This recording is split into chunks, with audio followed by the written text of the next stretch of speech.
Hey, how's it going, everybody? It's Carpo here. Now, I just made a pretty long video, probably like 25 minutes, as usual. Um, and there were a couple points I wanted to cover, but I wanted to make a separate, shorter video just to kind of touch base on something I left out here. I wanted to talk about, I mentioned conspiracy theories. Now, we are loaded up with more conspiracies than one could shake a stick at, maybe. or um, I have. I'm just gonna say this. Since in about 1998, I discovered this world of conspiracies when I read this book, "Behold a Pale Horse" by William Cooper, and it kind of changed my whole perspective on what was really going on in the world. And a lot of that book turned out to be true, and a lot of it turned out to be complete hogwash.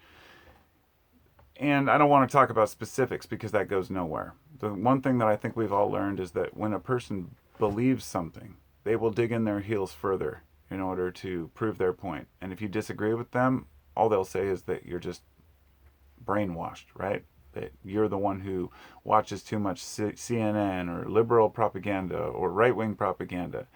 People who believe conspiracies, it's not whether the conspiracy is real or not. It becomes an addiction to knowing the truth, something somebody else doesn't know. And what I wanted to say about it is how to be discerning is, I think, one of the most valuable skills we can have as humans is to have critical thinking and be discerning in the things that we believe and that we believe to be true or likely true. This doesn't mean that you hear a story from somebody and instantly say this is a false flag attack or this is this or that because it's something you've been conditioned to believe.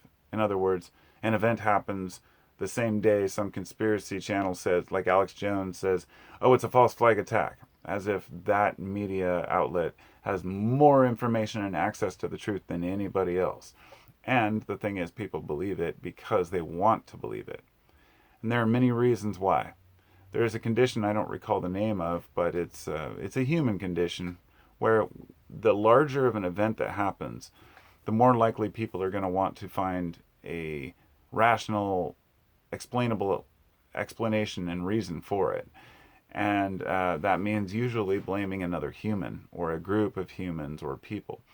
This comes down to the flat earthers blaming NASA for all these lies, or a whole variety of 9/11 truthers. Which at one point I'm still suspicious about what happened that date, but I don't spend my waking hours researching and trying to prove that something happened or that happened the way I wanted it to happen. And what it leads to is a type of kind of diluted thinking. The times in my life where I've fallen into believing, not just believing conspiracies, but wanting to believe them and being interested, have been times when I've had upheaval in my own personal life.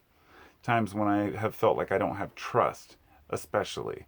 And when we lose trust in one another, we lose trust in the ability for people to tell the truth in general. We assume that everyone else is lying, but that this small group of people who are profiting off of the lies aren't lying. And the Alex Jones is the perfect example because he's selling his masculine pills, he's selling body armor, he's selling water purification, emergency food storage, meanwhile telling you the whole world's falling apart. And it's always next month, next month, next month. Now, eventually, he's bound to be right, of course. The whole thing is falling apart. But the fact that you need male vitality pills in order to make you a true man is something that only a fool could believe. I mean, these are marketing gimmicks. And when people can't see that they're being lied to because people want to make ad revenue and sell their merchandise, well, there's these blinders that are put on. People are willing to shut down rational, critical thinking about what a person's saying merely because they really don't want to believe the alternative. Doesn't mean that the alternative isn't true in the back of their mind. It means that they're basically lying to themselves a lot of the time. Now, if you put on a blindfold and throw darts, you're bound to hit the dartboard at least a few times. It's the same thing with the fanatics like Alex Jones who are ranting about this or this being a lie. Eventually, something's going to be true, and then everybody's going to rally behind them. It reminds me of the old kind of this joke I heard about well, not a joke I heard, but rather a joke I made up about this, this guy who had argued with me once that said, so and so said back in the 80s that there was going to be upheaval in the Middle East. And now there is.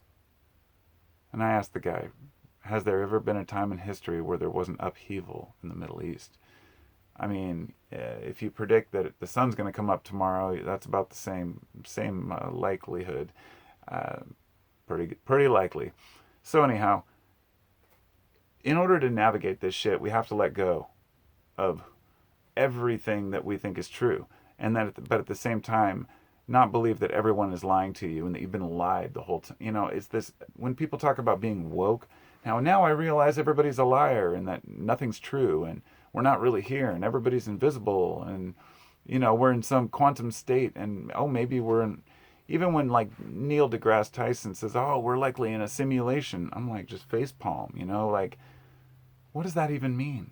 Okay, so you're looking at mathematics to say we're in a simulation. Does that help us live our lives? Does that help us get along? Does that help us eat or, buy diapers for our kids? These aren't things that matter. Just like most of the conspiracies don't matter. Regardless of what you think about Epstein, he's a total perv and a freak. There's a whole bunch of them out there. Yeah, it's true. But why is that our focus? Why are we focused on what individuals are doing? It's always been this celebrity fixation and this obsession with individual lives as if that's what's really important. This is how we get into this whole thing of people threatening, death threats to Bill Gates and to families of the Sandy Hook victims, which people still say the whole thing was hoaxed. It was all a hoax and it was all staged in order to take our guns away. Well, did it work? Or any of the other last 10 conspiracies to take our guns away? And yeah, it's a little frustrating, but only because I know we can do better. I know that we can agree that some of the shit's bull. And if you want to stand behind one guy that's saying on YouTube, this and this and this is true, but this isn't, merely because he's telling you so, you're basically buying propaganda. I mean, we have these consensus discussions we have as humans that lead us to the truth.